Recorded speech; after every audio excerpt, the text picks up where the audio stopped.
तो गाइस हम देखेंगे अब बोर का परमाणु प्रतिरूप जो है हमारा आज का टॉपिक है, नेक्स्ट वाला जो है।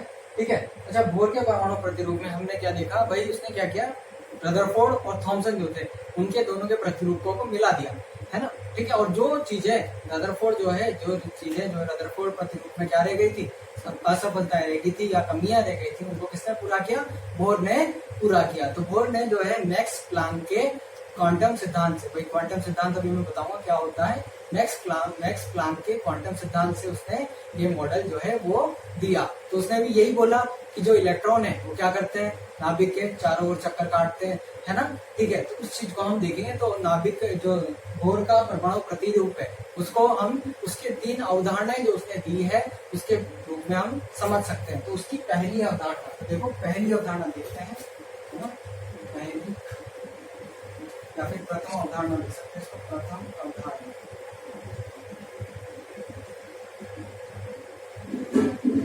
प्रथम अवधारणा में उसने ये बोला कि देखो वृत्ताकार गति कर रहे जो इलेक्ट्रॉन होते हैं, वृत्ताकार गति कर रहे जो इलेक्ट्रॉन होते हैं उनके लिए आवश्यक अभिकेंद्रीय बल जो होता है, आवश्यक अभिकेंद्रीय बल किसके द्वारा प्राप्त होता है, नाभिक और इलेक्ट्रॉनों के मध्य कार्यरत नाभिकीय बल या फिर जिसे बोलते हैं कूलाम बल, सॉरी नाभिकीय बल तो गलत हो जाएगा, कूलाम बल के द्वारा प्राप्त होता है। कहने का मतलब ये है देखो कि वृत्ताकार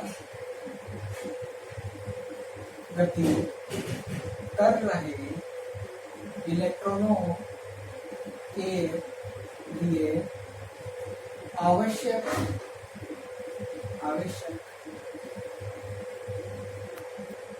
अभिकेंद्रीय बल नाभिक व इलेक्ट्रॉनों के मध्य कूलाम आकर्षण बल द्वारा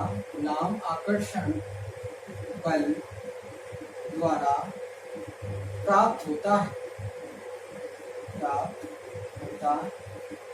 आई बात समझ, कौन कौन सा बल, अभिकेंद्रीय बल जो है किसके द्वारा प्राप्त होता है, कूलाम आकर्षण बल द्वारा प्राप्त होता है। और आकर्षण बल किसके बीच में लगेगा, नाभिक व इलेक्ट्रॉन के बीच में लगेगा। तो अब यदि मैं अभिकेंद्रीय बल को Fc से बताता हूँ और आकर्षण बल को Fe से बताता हूँ, ठीक है। तो Fc बराबर क्या हो गया, Fe हो गया। Fc का मान क्या रखेंगे अपन, mv² बटे r बराबर Fe का मान क्या हो जाएगा, k Q1। अच्छा देखो नाभिक जो होता है, नाभिक जैसे ये नाभिक लिया मैंने, ये नाभिक ये हमारा, सॉरी अच्छे से बनाते हैं, ये देखो ये हमारा नाभिक है और ये इलेक्ट्रॉन यहाँ पे ऐसे घूम रहा है, ठीक है। तो नाभिक के ऊपर आवेश कितना होता है, मुझे एक चीज बताओ, मानना कि नाभिक की परमाणु संख्या कितनी है, मतलब परमाणु की परमाणु संख्या कितनी, जेड है। जेड इसका मतलब यहाँ पे कितने प्रोटॉन होंगे, जेड प्रोटॉन होंगे, और जेड प्रोटॉनों के ऊपर कितना आवेश होगा, जेड ई बराबर आवेश होगा। तो यहाँ लिख दूंगा मैं जेड, ठीक है। तो हम देखेंगे कि नाभिक का आवेश कितना है, जेड ई, और इधर इलेक्ट्रॉन का आवेश कितना है, ई, और त्रिज्या मान लो जैसे कि आर त्रिज्या के वृत्ताकार पथ पर गति कर रहा है, तो यहाँ हो जाएगा r²। ठीक है, तो इसको सॉल्व कर लेते हैं अपन। तो क्या आ जाएगा, mv² बटे r बराबर k z e² बटे r²। ये हमारी हो जाएगी प्रथम अवधारणा, जिसे हम कहते हैं कि भाई जो है तो वृत्ताकार गति कर रहे इलेक्ट्रॉनों के लिए आवश्यक अभिकेंद्रीय बल किससे प्राप्त होगा, कूलाम बल से प्राप्त होगा। ऐसा बोल सकते हैं कि यह कूलाम आकर्षण बल द्वारा प्राप्त होता है। तो उसको समीकरण 1 बोलते हैं अपन। ये हो गई इसकी प्रथम अवधारणा। अब देखो द्वितीय अवधारणा देखते हैं इसकी, बोर की द्वितीय अवधारणा। द्वितीय अवधारणा, ठीक है। अब देखो द्वितीय अवधारणा ने क्या बोला कि बोर ने ये बोला कि इलेक्ट्रॉन सिर्फ उन्हीं कक्षाओं में गति करेंगे, उन्हीं कक्षाओं में घूर्णन करेंगे, उन्हीं कक्षाओं में गति करेंगे जिनका कोणीय संवेग जो होगा, जिनमें घूम रहे इलेक्ट्रॉनों का कोणीय संवेग क्या होगा, h/2π का पूर्ण गुणज होना चाहिए। तो देखो इसने क्या कर दी, कंडीशन लगा दी। देखो इलेक्ट्रॉन सिर्फ उन्हीं कक्षाओं में वृत्ताकार गति करेंगे जिनका कोणीय संवेग, इनका कोणीय संवेग जो है क्या होना चाहिए, h/2 का पूर्ण गुणज होना चाहिए, पूर्ण गुणज होना चाहिए।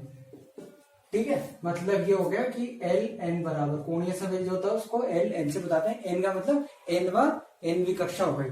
ठीक है, वो किसके बराबर होना चाहिए, h/2 के पूर्ण गुणज, मतलब एन h/2 के बराबर होना चाहिए। ठीक है, अच्छा कोणीय संवेग का मान क्या होता है, एम वी आर ये होता है। ठीक है, तो एनवी कक्षा के लिए वेग की संख्या, वेग क्या बोल देंगे वी एन, और त्रिज्या का बोल देंगे आर एन, बराबर क्या हो जाएगा एन h/2 पाई। अब देखो मैं यहाँ पे बताता हूँ क्या क्या है। देखो यहाँ क्या है, n बराबर पूर्ण संख्या होगी, क्या होगी, पूर्ण संख्या, जिसे अपन क्या बोलते हैं, जैसे कि n बराबर 1 2 3 4। आई बात समझ में, ये वही है जिन कक्षाओं को अपन k l m n इन सबसे बताते हैं। आई बात समझ में। ठीक है, h यहाँ पे क्या हो गया, प्लांक नियतांक हो गया, प्लांक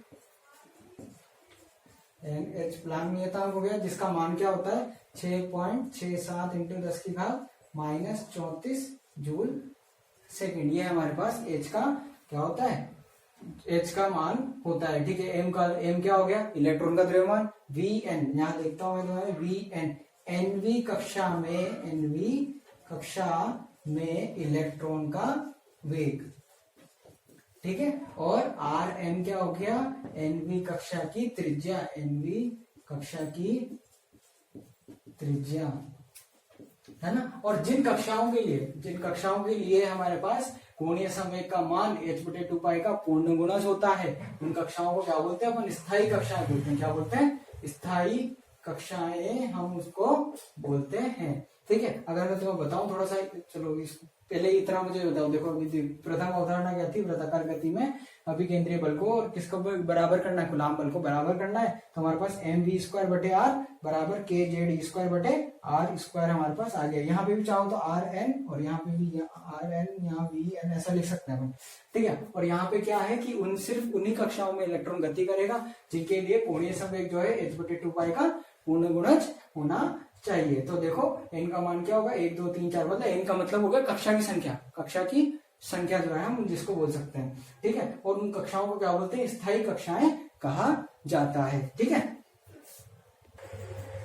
तो हम अब तृतीय अवधारणा के बारे में बात करेंगे। पहले मैं तुम्हें ऐसा करता हूँ, थोड़ा सा बता देता हूँ। ये हमारा कौन है, नाभिक है। ठीक है, अब नाभिक के आसपास जैसे कि इन कक्षाओं में इलेक्ट्रॉन घूमेगा, इसलिए इसको बोल देते हैं। ये क्या हो गई, n बराबर 1, ये हो गई n बराबर 2, ये हो गई n बराबर 3। अब क्या हो रहा है, तृतीय अवधारणा क्या बोलती है हमारे पास, ये बोलती है, यहाँ इलेक्ट्रॉन बता देते हैं कि तृतीय अवधारणा के अनुसार इलेक्ट्रॉन क्या करता है, ऊर्जा ग्रहण करके या ऊर्जा उत्सर्जित करके उच्च ऊर्जा से नीचे आ सकता है, उच्च ऊर्जा स्तर से नीचे आ सकता है, या फिर निम्न ऊर्जा स्तर से ऊपर जा सकता है। तो देखना, यदि देखो इसकी क्या ऊर्जा होगी, इसकी ऊर्जा मान लेते En3, इसकी ऊर्जा मान लेते En2, इसकी ऊर्जा मान लेते En1। तो इसने ये कहा कि ऊर्जा स्तरों में जो परिवर्तन होगा, जैसे En2 से कहाँ आ गया, वो En1 में आ गया, मतलब En2 से कहाँ चला गया, N1 में चला गया। तो क्या करेगा, वो क्या करेगा, ऊर्जा को क्या करेगा, उत्सर्जित करेगा। और ऊर्जा उत्सर्जित करेगा, जितनी भी ऊर्जा उत्सर्जित करेगा उसकी जो तरंगें होंगी वो किसके समान, उसका सूत्र किसके बराबर होगा, h न्यू के बराबर आएगा। या फिर इसको हम बोल सकते हैं hc/λ भी बोल सकते हैं। आई बात समझ में। ऐसा एक और चीज देखो, यदि निम्न ऊर्जा स्तर से उच्च ऊर्जा स्तर में जाएगा तो फिर ऊर्जा ग्रहण करेगा। आई बात समझ में। और उच्च से निम्न में जाएगा तो ऊर्जा क्या करेगा, उत्सर्जित करेगा। और ये न्यू क्या है हमारे पास, न्यू जो है हमारे पास यहाँ पे आवृत्ति है भाई, जो हमारे पास ऊर्जा किस रूप में उत्सर्जित होगी, विद्युत चुंबकीय तरंगों के रूप में उत्सर्जित होगी। तो ये उस विद्युत चुंबकीय तरंग की आवृत्ति है, और ये क्या हो जाएगी, उसकी तरंग दैर्ध्य हो जाएगी। भाई हमको यहाँ से पता लग जाएगा कि कहाँ से कहाँ गया है, मतलब n=2 से n=1 तक जो हमारे पास इलेक्ट्रॉन चला गया है। तो ये हमारी तृतीय अवधारणा हो गई। अब हम क्या देखेंगे आगे, इसकी कमियां देखेंगे। बोर जो है क्या क्या समझा। तो गाइस हम देखेंगे अब बोर के नाभिकीय मॉडल की कमियां। मॉडल हमने देख लिया, क्या क्या कमियां उसके अंदर हुई है वो आप देखिए। तो पहली कमी क्या थी कि बोर का परमाणु प्रतिरूप सिर्फ केवल एकल परमाणु जैसे हाइड्रोजन, हीलियम प्लस और लिथियम प्लस के लिए लागू होता है। मतलब ये तभी लागू होगा जब पूरे परमाणु के पास सिर्फ एक ही इलेक्ट्रॉन होगा। प्रोटॉन कितने भी हो सकते हैं, न्यूट्रॉन कितने भी हो सकते हैं, लेकिन इलेक्ट्रॉन कितना होना चाहिए, एक ही इलेक्ट्रॉन होना चाहिए। यदि इलेक्ट्रॉन एक से अधिक हो गए, मतलब 2 इलेक्ट्रॉन हो गए, तो फिर उन परमाणुओं के लिए लागू नहीं होगा। तो वही चीज बताइए कि एकल परमाणु जैसे हाइड्रोजन के पास भी एक इलेक्ट्रॉन होगा, हीलियम प्लस, इसका मतलब इसके पास 2 इलेक्ट्रॉन होते हैं, एक निकाल दिया, एक इलेक्ट्रॉन है। लिथियम के पास 3 इलेक्ट्रॉन होते हैं, 2 निकाल दिए, एक इलेक्ट्रॉन हो जाता है। तो इसका मतलब जिसके पास भी एक इलेक्ट्रॉन होगा उसके लिए ही बोर का परमाणु मॉडल जो है, नाभिकीय मॉडल जो है वो लागू होगा, बाकी के लिए लागू नहीं होगा, है ना। अब देखो, यह स्टार व जेमान प्रभावों की व्याख्या नहीं कर सका, जो मैंने तुम्हें कहाँ बता दिए थे, रदरफोर्ड में बता दिए थे। रदरफोर्ड भी इनकी व्याख्या नहीं कर पाया था। तीसरा, यह स्पेक्ट्रमी रेखाओं की तीव्रता की व्याख्या नहीं कर सका। भाई स्पेक्ट्रमी रेखाओं को समझा दिया इसने, लेकिन उसकी तीव्रता के बारे में कोई स्पष्ट प्रमाण जो है नहीं दे पाया, मतलब उनकी व्याख्या नहीं कर सका। लास्ट वाला जो है, इसमें नाभिक को क्या माना गया है, स्थिर माना गया है। और एक और चीज आएगा, किसी भी चीज को अपन स्थिर तभी मान सकते हैं जब उसका द्रव्यमान क्या हो, अनंत हो। लेकिन नाभिक का द्रव्यमान अनंत भी नहीं होता और नाभिक जो है स्थिर भी नहीं होता। ये क्योंकि अपन जानते हैं ना कि परमाणु जो होते हैं वो क्या करते हैं, कंपन करते हैं। कंपन करेंगे तो परमाणु के साथ साथ नाभिक भी क्या करेगा, कंपन करेगा, मतलब वो स्थिर तो रह ही नहीं सकता, हमेशा क्या होगा, गतिशील रहेगा। ठीक है, तो देखो अब हमें क्या करना है, बोर की स्थायी कक्षा जो है उसके लिए किसका मान ज्ञात करना है, त्रिज्या का मान ज्ञात करना है। तो हम ऐसा समझते हैं कि हमारा नाभिक है, ठीक है, और ये इलेक्ट्रॉन इस वृत्ताकार पथ पर ऐसे घूम रहा है, ठीक है। इसका वेग कैसा मान लेंगे, v n, हम इसका वेग मान लेंगे। इसकी त्रिज्या किसके बराबर मान लेंगे, r n, जिसका मान हमको क्या करना है, ज्ञात करना है। तो देखते हैं बोर की प्रथम अवधारणा से। अच्छा, बोर की प्रथम अवधारणा क्या बोलती है, mv_n² बटे rn बराबर kz_e² बटे rn का स्क्वायर। अच्छा देखो, एक rn से एक rn कट जाएगा तो एक ही बचेगा यहाँ पे। यहाँ क्या आ गया, mv_n² बराबर kz_e² और यहाँ बचेगा नीचे rn। इस rn को उठा के इधर जाते हैं, बचेगा mv_n² rn बराबर kz_e²। ठीक है, अब इसको दे दो तुम क्या, समीकरण 1 विज्ञान में क्या, m इसको उठा के इधर लिया तो mv_n² rn बराबर kz_e²। ये तो आया कहां से, प्रथम अवधारणा से। अब देखें द्वितीय अवधारणा से, बोर की द्वितीय अवधारणा से हमको क्या करना है, rn का मान निकालना है, rn का मान निकालना है। बोर की द्वितीय अवधारणा क्या बोलती है कि कोणीय संवेग जो होता है, मतलब mvn rn किसके बराबर होता है, h/2π के पूर्ण गुणज के बराबर होता है। ठीक है, अच्छा आप देखो यहाँ पे vn², यहाँ पे क्या आना चाहिए, स्क्वायर आना चाहिए। तो क्या करें, इसका वर्ग कर दें, इसको ऐसा बोल दो समीकरण 2 बोल। तो यहाँ लिखते हैं समीकरण 2 का वर्ग करने पर, समीकरण 2 का वर्ग करने पर तो देखो क्या हो जाएगा, m² vn² और यहाँ हो जाएगा rn² बराबर, यहाँ होगा n² x² बटे 2 का स्क्वायर 4 और यहाँ आ जाएगा π²। इसको बोल देते हैं अपन समीकरण 3। अब यदि हमको किसका मान निकालना है, rn का मान यदि हमको ज्ञात करना है तो क्या करें, समीकरण 3 बटे समीकरण 1 कर दे, मतलब दोनों को भाग देते, है ना। देखो अब देखना कैसे करूंगा मैं, समीकरण 3 लिखता हूँ mvn², यहाँ आ जाएगा rn m² rn², ठीक है। और यहाँ इधर बराबर n² h² बटे 4π² बटे में समीकरण 1, तो इसका मतलब हो रहा m vn² और यहाँ बचेगा क्या, rn, और इधर नीचे क्या आ जाएगा, kz_e²। अब जो कट रहा है उसको काट देते हैं। देखो m से एक m कट गया तो क्या बचेगा, सिर्फ एक m यहाँ पर बचेगा। vn² से vn² पूरा कट ही गया, है ना, ये ऐसे पूरा कट गया यहाँ से। ठीक है, एक rn से एक rn कट गया तो क्या बचा, rn बराबर, यहाँ हुआ n² h² बटे 4 पाई स्क्वायर। अच्छा ये भी कहाँ आ जाएगा, हर में आ जाएगा, तो यहाँ लिख दो उसको के जेड ई स्क्वायर, ऐसे लिख दो दोनों, ठीक है। अच्छा अभी यदि आर एन का मान निकालना है तो आर एन बराबर क्या आ जाएगा, एन स्क्वायर एच स्क्वायर बटे 4 पाई स्क्वायर, एम को नीचे ले आओ, एम के जेड ई स्क्वायर, ये हमारे पास किसका सूत्र आ गया, त्रिज्या का सूत्र आ गया है, ठीक है। इसको समीकरण 4 बोल देते हैं। अच्छा एक और चीज, चूंकि के बराबर क्या होता है, 1/4 पाई एप्सिलॉन नॉट, ठीक है ना। तो यहाँ से हम देखो 1/k का मान कितना आएगा, 4 पाई एप्सिलॉन नॉट, वो उल्टा हो जाएगा ना, इसका भी उल्टा कर दो, इसका भी उल्टा कर दो, इसका उल्टा कितना होगा 1/k, इसका उल्टा 4 पाई एप्सिलॉन नॉट। अब देखो यहाँ पे लिखेगा 1/k, तो इसका मान रख देंगे क्या, 4 पाई एप्सिलॉन नॉट। तो देखो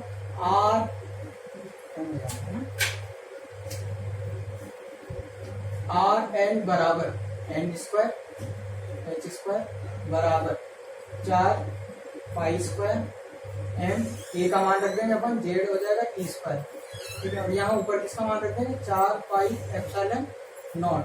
देखो 1 पाई से 1 पाई कट गया, 4 से 4 कट गया, तो आर एन का मान कितना बचा, आर एन बराबर एन स्क्वायर एच स्क्वायर, यहाँ तो बचा एप्सिलॉन नॉट बटे 4 गायब हो गया, पाई एम जेड ई स्क्वायर, ये हमारे पास किस रूप में आ गया, एप्सिलॉन नॉट के रूप में आ गया, जिसको अपन समीकरण 5 कह दिया, ठीक है। अच्छा अब देखो इसके अंदर से देखो आर एन बराबर, इसको ऐसा लिख सकते हैं, देखो एन स्क्वायर बाहर निकाल लो और जेड बाहर निकाल लो, तो जो बचा वो क्या हो, नियतांक होगा एच स्क्वायर एप्सिलॉन नॉट बटे पाई एम ई स्क्वायर, और इधर क्या बचेगा एन स्क्वायर और नीचे एच। ये देखो मेरी बात सुनो, सॉरी नीचे क्या बचेगा जेड, सॉरी यहाँ क्या बचेगा जेड। ये दोनों, ये सारे पूरा क्या है, नियतांक है, ठीक है। तो इनका मान रखने पर, देखो इनका मान रख दे, नियतांकों का मान रखने पर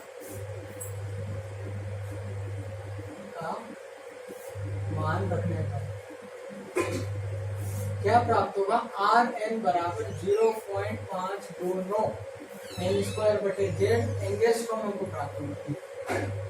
मतलब इस पूरे का मान जो है किसके बराबर आ जाएगा, मैं यहाँ लिख देता हूँ 0.529 एंगस्ट्रॉम के बराबर आ जाएगा। तो ये हमारे पास सूत्र हो गया, ये सूत्र हमको याद रखना है, एक ये वाला सूत्र याद रखना है और एक ये वाला सूत्र याद रखना है ना, ठीक है। ये वाला सूत्र अपने आप याद हो जाएगा जब हम के का मान 1/4 पाई एप्सिलॉन नॉट रख देंगे। ये वाला सूत्र इंपॉर्टेंट है, आर एन बराबर 0.529 एन स्क्वायर बटे जेड एंगस्ट्रॉम। एन का मतलब कौन सी कक्षा है, जिस कक्षा का निकालना है उसके लिए एन का मान लेकर ज्ञात करके यहाँ रख देंगे। जेड मतलब परमाणु क्रमांक, तो हाइड्रोजन के लिए निकालना है तो हाइड्रोजन के लिए एन बराबर 1 रख देंगे, हीलियम के लिए निकालना है तो एन बराबर 2 रख देंगे। तो देखो मैं तुम्हारे सामने हाइड्रोजन परमाणु के लिए निकालता हूँ, तो हाइड्रोजन परमाणु के लिए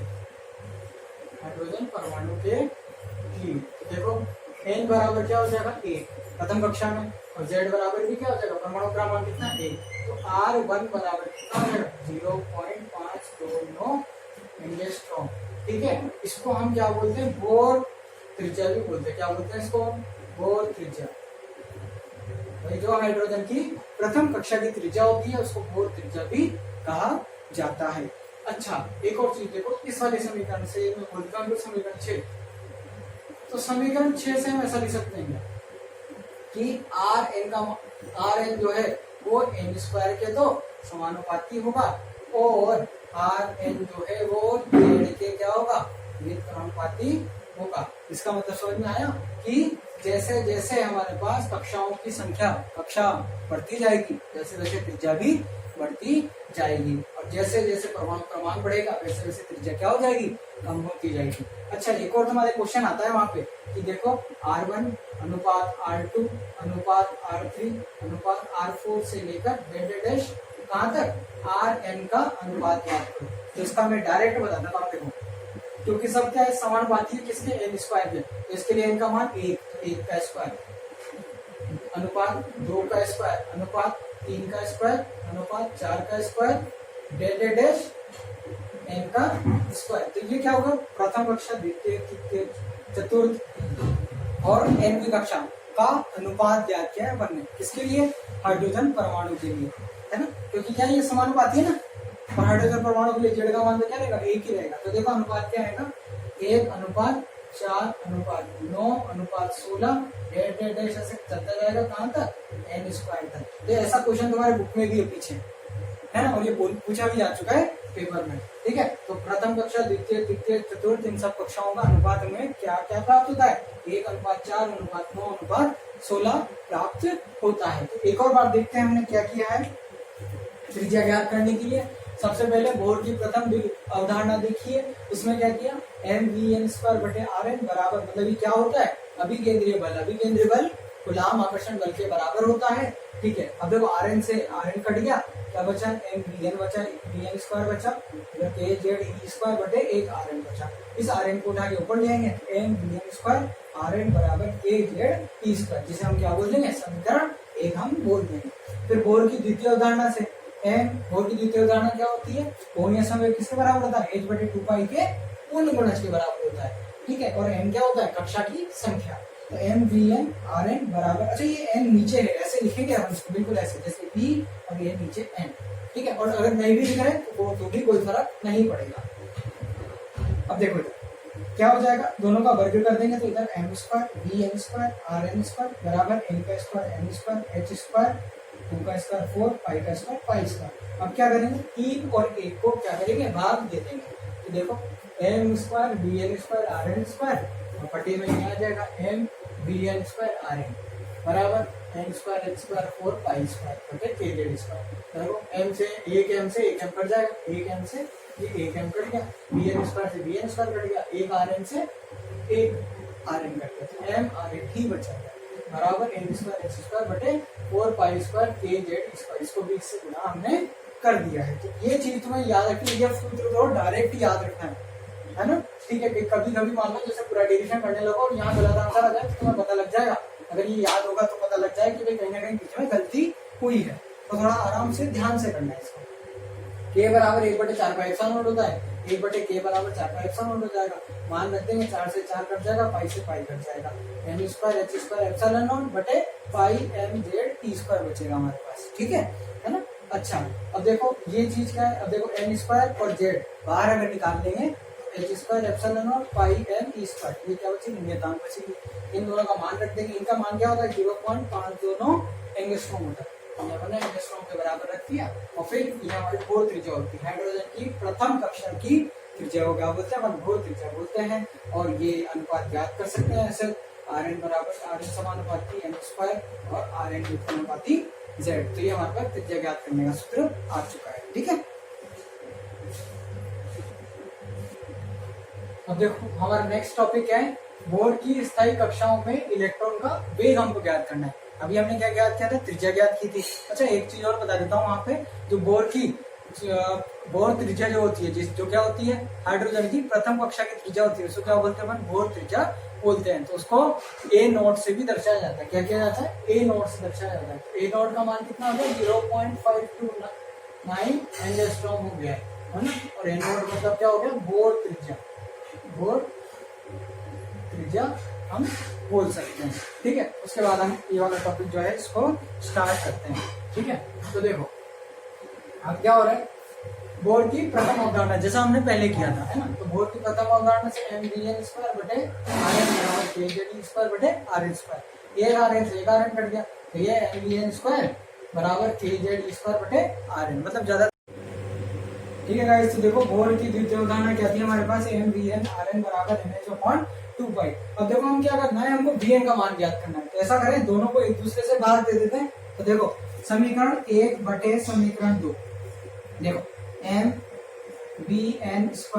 Rn बटे यहाँ क्या हो जाएगा, mvn Rn बराबर, यहाँ पे क्या हो जाएगा, ऊपर तो बचेगा kZe² और नीचे बचेगा nh/2π बचेगा हमारे पास। क्या बचेगा, nh/2π हमारे पास बचेगा, ठीक है। अब देखो जो कट रहा है उसको काट दो, m से m कट जाएगा, एक vn से एक vn कट जाएगा, Rn से Rn तो वैसे ही कट गया। तो क्या बचा, ऊपर से vn बचा, जिसका मान हमको ज्ञात करना। तो vn बराबर क्या हो गया, देखो 2π ऊपर चला जाएगा यहाँ से, तो यहाँ आ जाएगा 2π kZe² बटे nh। अब देखो यहाँ पे भी हम क्या कर सकते हैं, इसको बोल देते हैं समीकरण 3 बोल देते हैं, जो कि हमने याद भी रखनी है। ये हमारे पास सूत्र हो गया। अब देखो वापस, चूंकि